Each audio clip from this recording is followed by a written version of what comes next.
Salam dan bahagia, saya Mawarninehe MPD, CGP Angkatan 11. Di sini saya akan memaparkan demonstrasi kontekstual modul 31, pengambilan keputusan berbasis nilai-nilai kebajikan sebagai pemimpin.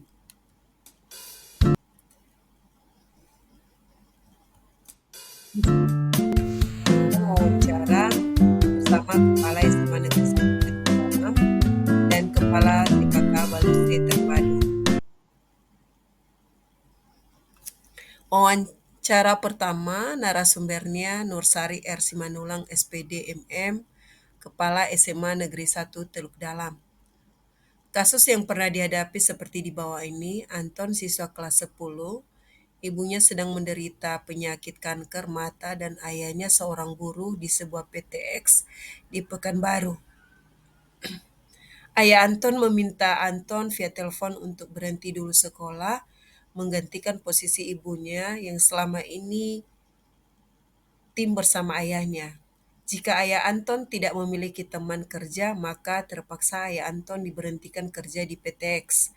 Sementara untuk mencari orang lain agak susah, dan di lain sisi ibu Anton membutuhkan biaya untuk pengobatannya. Dan hanya ayah Anton yang dapat memenuhi kebutuhan dalam keluarga mereka. Ketika ditanyakan ke Anton, ia berat meninggalkan sekolah dan masih ingin belajar seperti teman-temannya. Beberapa hari kemudian Tante Anton datang ke sekolah, menjumpai langsung kepala sekolah untuk meminta pertimbangan agar Anton tahun ini berhenti dulu sekolah dan ikut ayahnya untuk bekerja di PTX. Mendengar cerita tentang mendengar cerita Tante Anton tentang keluarga ayah Anton, kepala sekolah pun merasa dilema sehingga sempat menawarkan bantuan agar Anton tetap sekolah dan dibantu oleh kepala sekolah segala keperluannya. Tapi Tante Anton memohon agar Anton membantu ayahnya karena pekerjaan itu harus berdua. Kalau tidak ada dalam minggu ini, maka ayah Anton akan diberhentikan dari PTX. Akhirnya dengan berat hati, kepala sekolah merangkul Anton agar patuh kepada ayahnya karena sebenarnya Anton tidak mau, dia masih ingin belajar menurut cerita beliau. Masih ingin sekolah dan berharap tetap sekolah. Tapi kepala sekolah memutuskan agar tetap patuh kepada ayahnya dan menyayangi ibunya. Dan tahun depan boleh sekolah lagi, melanjutkan sekolah di kelas 10 kembali. Tentunya dalam pengambilan keputusan ini kepala sekolah merasa dilema. Jadi ini termasuk dalam dilema etika. Satu sisi Anton masih pingin sekolah, pingin belajar, apalagi dia masih kelas 10, masih pingin sekolah seperti teman-temannya, dan di satu sisi dia harus meninggalkan sekolah agar ia bisa membantu ayahnya dalam mencari kebutuhan mereka karena ibunya sedang menderita penyakit kanker. Singkat cerita, dalam pertemuan ini saya melakukan wawancara dengan kepala sekolah di sekolah, maka saya mengajukan beberapa pertanyaan sesuai yang ada di LMS mengenai demonstrasi kontekstual. Saya ajukan pertanyaan pertama dengan beliau, yaitu yang pertama, selama ini bagaimana Ibu dapat mengidentifikasi kasus-kasus yang merupakan dilema etika atau bujukan moral? Sebenarnya beliau tidak menyatakan bahwa itu adalah bujukan moral, tetapi beliau mengatakan bahwa itu salah satu contoh kasus dilema yang memang sama-sama benar menurut beliau, dan apa boleh buat diambil keputusan karena memang itulah keputusan yang terbaik. Jadi berdasarkan kasus itu, beliau mengatakan bahwa dia mengalami dilema etika. Ini dilema etika bukan bujukan moral ya. Oke. Selanjutnya, pertanyaan kedua, Selama ini bagaimana Ibu menjalankan pengambilan keputusan di sekolah, terutama untuk kasus-kasus di mana ada dua kepentingan yang sama-sama benar atau sama-sama mengandung nilai kebajikan? Jawaban beliau, selama ini dalam pengambilan keputusan dilakukan dengan musyawarah bersama orang tua, wali kelas, guru BK, dan wakil kepala sekolah. Pertanyaan ketiga yang saya ajukan kepada kepala sekolah, langkah-langkah atau prosedur seperti apa yang biasa Ibu lakukan selama ini? Jawaban beliau, masalah biasanya ditangani oleh wali kelas. Kemudian jika tidak ada perubahan, maka diundang orang tua. Itu pun terjadi berulang-ulang. Ada pemanggilan pertama, kedua, dan ketiga. Jika tidak berubah, maksudnya masalah itu tidak mendapatkan solusi, maka bergeser ke BK dan diketahui oleh Wakasek Kesiswaan untuk dibina sampai 3 kali. Jika masalah juga tidak ada solusi, maka dilakukan musyawarah bersama kepala sekolah, wakil kepala sekolah, BK, wali kelas, dan orang tua siswa. Dan jika sudah sampai ke sini, maka diambillah keputusan bersama di forum dewan guru untuk memutuskan mana yang terbaik dalam satu kasus misalnya. Tapi kalau kasusnya masih kasus kecil, maka ruang lingkupnya masih sekitar kepala sekolah, wakil kepala sekolah, BK, dan wali kelas, dan dihadiri oleh orang tua siswa. Dan di situ diambil keputusan. Tapi jika misalnya masalahnya sudah sampai masalah berat, maka sampailah kepada forum dewan guru, dan forum dewan guru lah yang bersama-sama dengan kepala sekolah mengambil satu keputusan yang terbaik. Kemudian pertanyaan berikutnya, hal apa saja yang selama ini Ibu anggap efektif dalam pengambilan keputusan pada kasus-kasus dilema etika? Jawaban beliau, hal yang efektif itu komunikasi antara orang tua, wali kelas, BK, dan wakil kepala sekolah. Hal-hal apa saja yang selama ini merupakan tantangan dalam pengambilan keputusan pada kasus-kasus dilema etika? Jawaban beliau, kurangnya kesadaran diri murid, orang tua, pentingnya pendidikan dan kerjasama sekolah dengan orang tua. Jadi masih ada juga murid dan orang tua kurang menyadari bahwa pentingnya pendidikan dan harus bekerja sama dengan sekolah agar kedua-duanya saling menolong dan saling mendukung satu dengan yang lain. Pertanyaan berikutnya, apakah Ibu memiliki sebuah tata kala atau jadwal tertentu dalam sebuah penyelesaian kasus dilema etika? Apakah Ibu langsung menyelesaikan di tempat atau memiliki sebuah jadwal untuk menyelesaikannya? Bentuk atau prosedur seperti apa yang Ibu jalankan? Tidak ada jadwal tertentu, jawaban beliau, tidak ada jadwal tertentu dalam menyelesaikan masalah sesuai kebutuhan, kondisi, tapi untuk menyelesaikan masalah dibutuhkan informasi dari murid, keluarga, wali kelas, atau guru, BK, dan wakil kepala sekolah, kemudian diadakan musyawarah bersama agar tidak salah dalam memutuskan kasus dilema etika. Pertanyaan selanjutnya, adakah seseorang atau faktor-faktor apa yang selama ini mempermudah atau membantu Ibu dalam pengambilan keputusan dalam kasus-kasus dilema etika?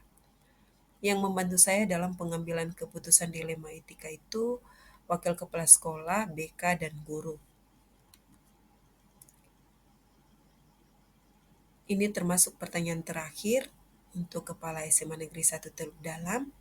Dari semua hal yang telah disampaikan, pembelajaran apa yang dapat Ibu petik dari pengalaman Ibu mengambil keputusan dilema etika? Jawaban beliau, dalam mengambil keputusan selalu dihadapkan pada dilema antara aturan sekolah, keadilan, kebenaran dengan empati, kasih sayang yang sama-sama benar, tapi tetap mengambil keputusan yang terbaik untuk murid atau guru untuk jangka panjang. Jadi dipikirkan beliaulah bukan jangka pendek, tetapi dipikirkan untuk jangka panjang yang terbaik untuk murid ataupun guru. Demikianlah itu percakapan saya dengan Kepala SMA Negeri 1, saya akan lanjutkan wawancara kedua dengan Kepala SMA TKK Baluse Terpadu. Narasumbernya Maria Maristela Bago, SPD, Kepala Sekolah TKK Baluse Terpadu. Di sini saya melakukan wawancara kepada Kepala TKK Baluse Terpadu terkait dalam pengambilan keputusan dilema etika atau bujukan moral. Saya mengajukan pertanyaan pertama, selama ini bagaimana Ibu dapat mengidentifikasi kasus-kasus yang merupakan dilema etika atau bujukan moral? Jawaban beliau, selama ini saya kurang familiar dengan istilah tersebut, namun ketika menghadapi beberapa permasalahan di sekolah, saya berusaha melihat akar permasalahannya agar tidak salah dalam pengambilan keputusan. Kemudian saya melanjutkan pertanyaan berikutnya.